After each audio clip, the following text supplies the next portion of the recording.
दिनैनि बे तामुलपुर डिस्ट्रिक्टनि जे जोंहा बड'लेण्ड गट टेलेन्टनि सिजन 2नि जे अडिशन बे हाबाफारियाव नुजाफैनानै जे मिडिया नोंथांमोना जे बे हाबाफारियाव मदद होफैनायनि थाखाय जोबोद गोजोननाय थाबाय आरो बे बिजोंखौ सुबुंफोरनिसिम दैथायनायनि थाखाय रोजा रोजा साबायखर थाबाय। दिनैनि जे बड'लेण्ड गट टेलेन्टनि सिजन 2नि जे अडिशन जोंहा तामुलपुराव गाजा गोमजायै जानानै जाफुंबाय। बेयाव गोबां बिबांनि मानसिफ्रा बाहागो लादों। लोगोसे बेयाव गोबां जाति जेरैबायदि बाहागो लादों एसामिस, नेपालि, आदिबासि आरो गोबाङानो बाहागो लादों बेयाव। आरो बेयाव नुनो मोन्दों जोङो मोसानाय, मेथाइ खननायनि अनगाबो सावगारि आखिनाय आरो बायदि रोखोमनि जों टेलेन्टखौ बाव नुनो मोन्दों।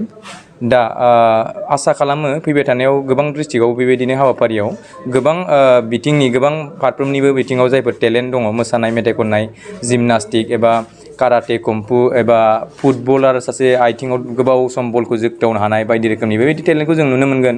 दा बेबायदि टेलेन्ट गोनां बिथांमोनखौ आं खावलायनो लुगैयो जे बेयाव बाहागो ला आरो बेखौ गार्जेनफोराबो बाहागो लानो थाखाय थुलुंगा हो। आरो बेयाव बैसोनि लिमिट गैया, बयबो बाहागो लानो हायो, बयबो टेलेन्टखौ दिन्थिनो हायो। दा जोंहा माखासे डिस्ट्रिक्टआवबो जोंहा अडिशन जानो थांगासिनो। बै डिस्ट्रिक्टफोराव गोबां बिबांनि सुबुंफोरखौ बाहागो लानो थाखाय आङो साफ्रोमखौबो गोसो गोरबोनिफ्राय खावलायहरबाय जाहाथे बाहागो लायो आरो गावनि टेलेन्टखौ दिन्थिनायनि गेजेरजों सासे जाफुंसार बेक्ति हिसाबै सुबुंफोरनि गेजेराव टेलेन्टखौ लानानै सिनायथि जानो थाखाय साखाफारा जायो। बेनि थाखाय खावलायहरनाय थाबाय। बबे डिस्ट्रिक्टआव जानो दंबावो? जोंहा गासै उदालगुरि, बाक्सा, चिरां, क'क्राझार बे डिस्ट्रिक्टआव डेट फिक्स खालामखानाय दङ अलरेडि। आरो लोगोसे गोबां बिबांनि मानसिफ्रा खावलायहरगासिनो, फन हरगासिनो जोंनाव जे मिडियानि गेजेरजों। जेरैबायदि जोंहा दाख्लै गलाघाट आरो कार्बि आंलं मोननैजों लादोंमोन, नाथाय दा कार्बि आंलंआव एक्सट्रा लाजानो लुगैदों। जोंहा दाख्लै गहपुरजों धेमाजिजों लादोंमोन, नाथाय धेमाजि डिस्ट्रिक्टआवबो लाजानो थाखाय बहुद खावलायहरगासिनो। दा बे डिस्ट्रिक्टआवबो जों लागोन। आरो लोगोसे गुवाहाटि आरो गवालपारा बै डिस्ट्रिक्टफ्रावबो लानो थाखाय थारमाने अल आसामावनो बुंनो थाङोबा खावलायहरगासिनो आरो जे मोनफ्रोमबो डिस्ट्रिक्टआव लाफै आरो जों सापर्ट खालाम होननानै बै जायगानि गुनि गियानि बेक्तिफोर आरो लोगोसे हारिमुखौ मोजां मोनग्रा बेक्तिफोरा गावसोरनो दायथ' लानो थाखाय साखाफारा जानानै जोंनिसिम खावलायहरगासिनो। खायसे ओरैबायदि थालाङो जिहेतु अडिशन डिस्ट्रिक्ट वाइसआव जानायाव जिहेतु अडिशनाव थांनो हाया बिथांमोननिफ्राय माबाफोर गुबुन डिस्ट्रिक्टआव थांना अडिशन हैनो हायो नामा? औ, जायफोर जेरैबायदि दा दिनै तामुलपुराव जायफोर अडिशन होनो हायाखै बिथांमोना जेरैबायदि फैबाय थानाय जेनेबा 6 तारिखआव उदालगुरियाव दं बेयावबो बाहागो लाहैनो हागोन बिथांमोना।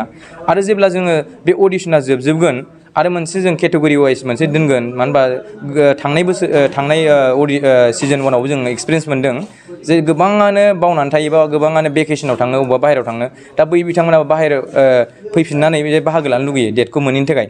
दा जों बिथांमोननि थाखाय जेब्ला जोंहा अडिशना जोबगोन मोनसे जोंहा लिंक थागोन जे मोनसे गुगोल लिंक जेनेबा मोनसे वेबसाइट लिंक हरगोन जेराव बिथांमोना गावसिनि अडिशनखौ अनलाइनबो हरनो हागोन आरो अडिशन जोबखांजोबनायनि उनाव। बे मालानिफ्राय जागोन? बियो जोंनि जेब्ला फिजिकेल अडिशन लानाया देहायारि अडिशन होनाया जायगा जायगा थांनानै अडिशन होनाया जोबगोन, अब्ला बैनि उनाव जोङो डेटखौ फोसावनाय जागोन आरो मिडियानि गेजेरजों। फाइनालखौ बबेसिम होनाय जोङो दाथ' नैबे अडिशन जाहैबाय, बे अडिशन जोबनायनि उनाव जोंहा मेगा राउन्ड दङ। मेगा राउन्डखौ जों खमसे खम जायफोर बे अडिशनाव सेलेक्ट जादों बिथांमोननो जों मोनसे सम होनांगोन जाहाथे बिथांमोना आरो साबसिनहाय प्रिपेरेसन खालामनो थाखाय जों हयथ' 1 माससोनि उनाव जों बिथांमोननि मोनसे डेटखौ फोसावहरगोन आरो डेडलाइनखौ। माबोरै जागोन बे मेगा अडिशनाव? मेगा अडिशनावथ' भटिं जानाय नङा, मानो होनबा जोङो सेमि फाइनालनिफ्रायसो जोङो भटिं सिस्टेमखौ रोंगोन। जोंना सेमि फाइनालसिम जाजेसफोरनि आखायाव थागोन सायख'नाया, आरो बिनि उनावसो जों मा खालामगोन जायफोर फाइनालिस्ट मोनसे सायख'जानाय जागोन। दा बै मोजां फाइनालिस्टफोरखौ बेयावथ' मोनसे जाजेसफोरनि मोनसे सायख'नायाल' जथेस्थ' जाया जानो हागौ।